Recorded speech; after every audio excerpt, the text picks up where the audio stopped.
നമസ്കാരം, ഞാൻ കുഞ്ഞാപ്പു. വാർത്തകൾ വായിക്കുന്നത് ഊക്കത്ത് മഹലിൽ നിന്ന്. ആദ്യമായി പ്രധാന വാർത്തകൾ. ഊക്കത്ത് പള്ളിക്ക് സമീപം ഓട്ടോ മറിഞ്ഞ് വൻ ദുരന്തമൊഴിവായി. ചെരിപ്പടി മലയിൽ കരിങ്കൽ കോറിയിൽ നിന്നും കരിങ്കല്ല് കണ്ടെടുത്തു. വാർത്തയറിഞ്ഞ് വൻ ജനപ്രവാഹമാണ് ചെരിപ്പടി മലയിലേക്ക് ഒഴുകിക്കൊണ്ടിരിക്കുന്നത്. ഊക്കത്ത് മഹലിന്റെ പൊന്നോമന പുത്രൻ ഹസനെ കാണാതായിട്ട് 2 ആഴ്ച പിന്നിടുമ്പോൾ 15ാമത്തെ ദിവസം ഊക്കത്ത് പള്ളിക്ക് സമീപമുള്ള ആസാമികളുടെ റൂമിൽ നിന്നും ഹസനെ കണ്ടെത്തുകയായിരുന്നു.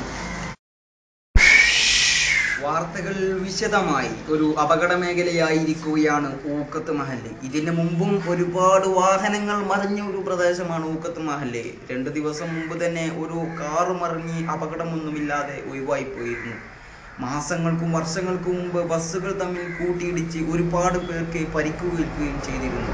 തീർച്ചയായിട്ടും ഒരു അപകട മേഖലയായി കൊണ്ടിരിക്കുന്ന ഈ പ്രദേശം തീർച്ചയായും ഒരു വിവാദമായി കൊണ്ടിരിക്കുകയാണ്. റോഡിന്റെ ഗതാഗത തടസ്സവും അതുപോലെ തന്നെ റോഡ് വീതി കൂട്ടണമെന്നുള്ള ആവശ്യവും ജനങ്ങൾ ശക്തമായി കഴിഞ്ഞിരിക്കുന്നു. ഇതിനെക്കുറിച്ച് ചർച്ച ചെയ്യാൻ വേണ്ടി ഊക്കത്ത് മഹലിൽ നിന്നും ഞങ്ങളുടെ പ്രതിനിധി കുഞ്ഞാലി നമ്മോടൊപ്പം ചേരുന്നു. ഹലോ കുഞ്ഞാലി, എന്താണ് ഇപ്പോൾ അവിടുത്തെ വിശദാംശങ്ങൾ? മിസ്റ്റർ കുഞ്ഞാപ്പു, ഇന്നലെ രാവിലെ കാലത്തായിരുന്നു ഇവിടെ വാഹനം 20 താഴ്ചയിലേക്ക് മറിഞ്ഞുണ്ടായ സംഭവം നടന്നത്. നമുക്കതിൻ്റെ വിശദ വിവരങ്ങൾ നമ്മുടെ ഇവിടെ ജനപ്രവാഹമാണ് ഇവിടെ എത്തിക്കൊണ്ടിരിക്കുന്നത്. ഇവിടെ നാട്ടുകാരോട് നമുക്കതിനെ കുറിച്ച് ചോദിക്കാം. മിസ്റ്റർ, താങ്കൾക്ക് എന്താണ് അതിനെക്കുറിച്ച് പറയുന്നത്? താങ്കൾക്ക് എന്താണ് ഇതിനെക്കുറിച്ച് ശരീകരിക്കാം? ഇന്നലെ രാവിലെയാണ് സംഭവിച്ചത്.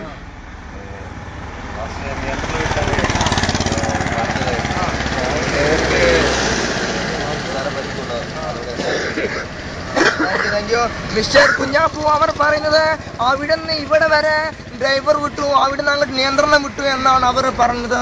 നമുക്ക് അതിൻ്റെ സന്ധ്യാവിഷ്ണു ഒരുക്കി അതിൻ്റെ വിശദ വിവരങ്ങളിലേക്ക് നമുക്ക് പോകാം. ഓക്കെ. ഇത് ഊക്കത്ത് ജുമാ മസ്ജിദ്. ഈ പ്രദേശത്തെ അപകടം കൂടുന്നത് ഇത് ആദ്യമായിട്ടല്ല. തീർച്ചയായിട്ടും അപകട മേഖലയായി മാറിയ ഊക്കത്ത് മഹല്.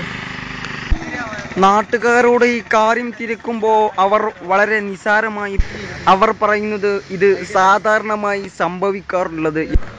ദിവസങ്ങൾക്ക് മുമ്പ് ഒരു കാർ മറിഞ്ഞ പ്രദേശമാണ് ഇത്. വൻ ദുരന്തമാണ് അന്നും ഒഴിവായത്.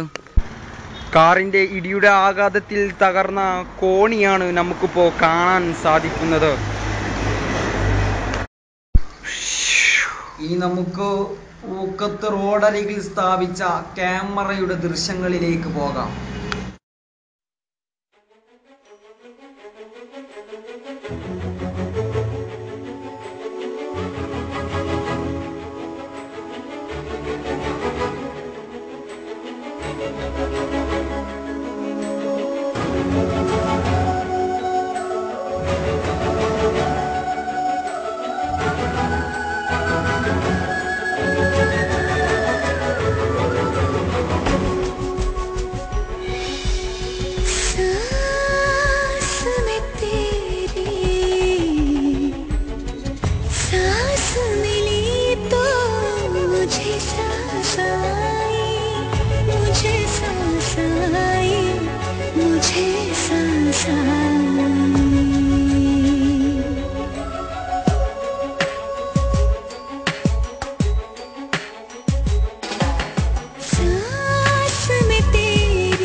പുതിയ വാർത്തകളും വിശദാംശങ്ങളും ദൃശ്യങ്ങളുമായി വീണ്ടും കാണാം.